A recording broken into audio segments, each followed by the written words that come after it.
प्रेमी से पति बने शख्स का खूनी कबूलनामा सुनकर आपके रोंगटे खड़े हो जाएंगे। यकीन जानिए यह शख्स इंसान के भेष में शैतान से कम नहीं है।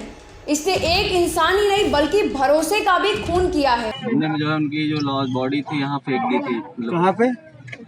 याद नहीं रात में हमने कहाँ फेंकी, पर सफेदाबाद बता रहे हैं। रॉड रखा हुआ था जो है लोखंड का, उससे सर पे मतलब लग गया, उनके थोड़ा मार दिए, लग गया और तुरंत जो है वो मर गए जो है।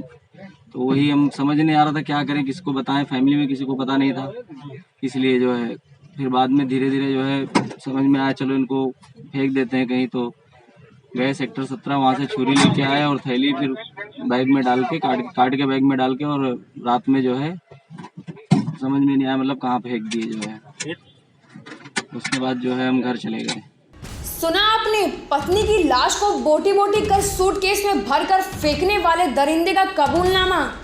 दरअसल दिल दहला देने वाली यह वारदात यूपी के बाराबंकी जिले की है, जहां 7 जुलाई को एक लावारिस सूटकेस मिला था। सूटकेस में महिला की लाश 1-2 नहीं बल्कि अनगिनत टुकड़े भरे थे। लाश की शिनाख्त को लेकर पुलिस बहुत अधिक परेशान थी, मगर सूटकेस से ही पुलिस को कागज का एक ऐसा टुकड़ा मिला जिसने पूरी कहानी को खोल कर रख दिया। खूनी राज का खुलासा फटे कागज के टुकड़े के रूप में मिले बिजली के बिल ने किया है।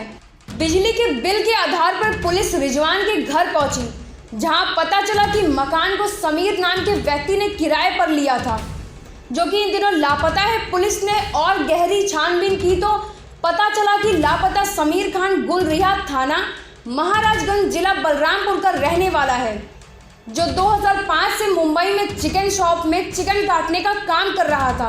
मुंबई में काम करते वक्त समीर की मुलाकात मारन बादशाह और आयशा से हुई।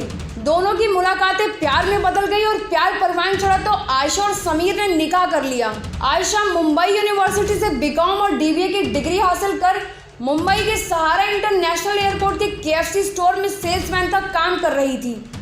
लॉकडाउन के दौरान समीर अकेले मुंबई से बलरामपुर आ गया और बीवी आयशा से दूरी बनाने लगा। फिर क्या था, एक दिन समीर का प्यार आयशा को मुंबई से लखनऊ खींच लाया। समीर आयशा को बलरामपुर अपने घर नहीं ले गया बल्कि लखनऊ के इंदिरा नगर इलाके में किराए का मकान लेकर रहने लगा, और वहीं आयशा बलरामपुर जाने की जिद करती थी। और फिर एक रात वही हुआ जिसकी कल्पना शायद ही किसी ने की होगी। ठीक है, आपको ध्यान होगा कि 7 जुलाई को कोतवाली में कोतवाली क्षेत्र में मोहम्मदपुर चौकी के एक मोहल्ले के पास 2 बैग मिले थे, एक स्टॉली और एक बैग, जिसमें एक महिला की कटी हुई लाश मिली थी, जिसमें दोनों पैर, दोनों बाहें, सर और धड़ हिस्सा वहाँ बरामद हुआ था। ऐसा देखने से लग रहा था कि लाश टूटी नहीं पुरानी है, बहुत करीने से थिक प्लास्टिक में पैक करके रखी गई थी, जिससे ब्लड न निकले और बदबू न आए। इस संबंध में जो स्थापित प्रक्रिया है पुलिस की, उसके तहत पैम्फलेट छापे गए, आसपास के जंगलों में सूचना एकत्र की गई, लेकिन बहुत लाभप्रद सूचना नहीं मिल सकी। घटना में प्रयुक्त दोनों बैगों का कई दिन बाद जब बारीकी से परीक्षण किया गया तो उसमें एक फटा हुआ पुराना बिजली के बिल का टुकड़ा मिला, जिस पर केवल बिजली मीटर अंकित था। हमारी टीम ने बड़े परिश्रम के साथ उस छोटी सी सूचना को विकसित किया और करते करते हम उस घर तक पहुंच गए जहां वो मीटर लगा हुआ था। उस मकान के स्वामी से बात करने पर मालूम पड़ा कि ये मकान उसने साल भर पहले एक समीर नाम के आदमी को बेच दिया है। अब स्थिति काफ़ी साफ हो चुकी थी, वो उस घर में ताला बंद था, वो आदमी वहाँ से गायब था। समीर का नंबर उसी भूस्वामी से मिल गया, जिसकी एनालिसिस से ये मालूम पड़ गया कि 5 तारीख को उस नंबर की लोकेशन उस टावर में पाई गई जहां वो डेड बॉडी के पार्ट्स मिले थे। फिलहाल वारदात के 1.5 महीने बाद आरोपी पति को पुलिस ने गिरफ्तार कर जेल भेज दिया।